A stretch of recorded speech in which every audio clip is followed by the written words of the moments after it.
Here's the one thing that I already do not like about what I'm hearing, and it's coming from Kristaps Porzingis' brother. Yeah. Oh, how the Knicks are treating their players. I mean, time out for a second. You know, since when did somebody anoint Kristaps Porzingis and his brother like, the end-all, be-all, that they're going to be the ones that need to be treated a certain way? Go screw off. Here's at the end of the day, this is all that matters. And I don't know whether or not Phil Jackson has it within him to make the decisions that are possible to try to turn something around and get some semblance of a basketball team here that will be competitive and will give a damn. And if it does include trading Porzingis, then you trade him. You know, I don't. Maybe this kid is not what we thought he was going to be.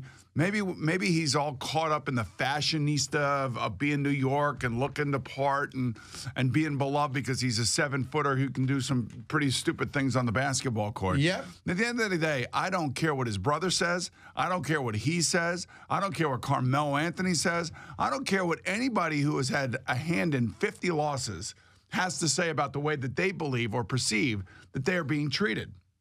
I'm sorry. On that aspect of this, I agree with you 100%. It's amazing to me. Like, the basketball players are so amazingly arrogant in their commentary about who they are, what they're all about.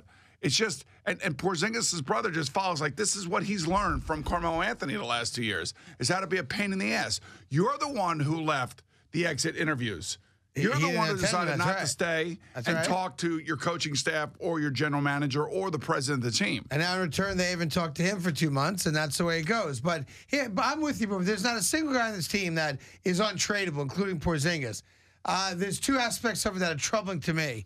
It's that I have no faith or trust in the guy that's making the decisions. That's probably the most important aspect of all this. And I thought Porzingis had a disappointing second year based on what was a great rookie year, right? Yep. I mean, he's only playing 30 minutes a game because he doesn't have the ability to play beyond that. And he gave you 18 and 7. So he can do things that most guys can't. And he's over 7 feet tall. But how good do we know he really is? We don't. Because he hasn't been playing with...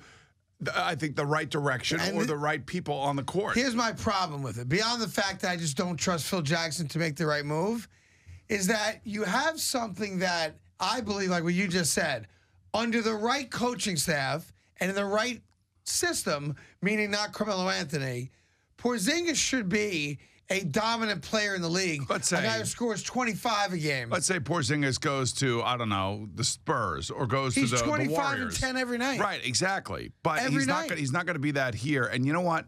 But you're giving up on a guy after the second year, and here's the problem. I agree, this is a very sexy draft. We all know that, right? So if you give up Porzingis... You better get something in return. And let's say the Celtics give you the third pick in the draft, which right now would be a bit of a crapshoot. Let's just say they did. Who are you taking, right? So let's say we assume they take the best guard left, depending on how the chips fall, with the Sixers going first and the Lakers, right? So now you've got... You got to believe that Fultz and Ball are gone. Now you have the best of the rest. You have Fox, you have Monk, you have all these other great... But I've got a 7-foot, 2-inch guy who can do things away from the basket that maybe only one other guy in the history of the game could do. Isn't it my job to develop that guy? You would like to think so. The problem is that you see what's coming out of his camp now. There's things that behind the scenes we probably don't know. I'm not really advocating the trade. I'm only saying that they also could be doing this just to scare him.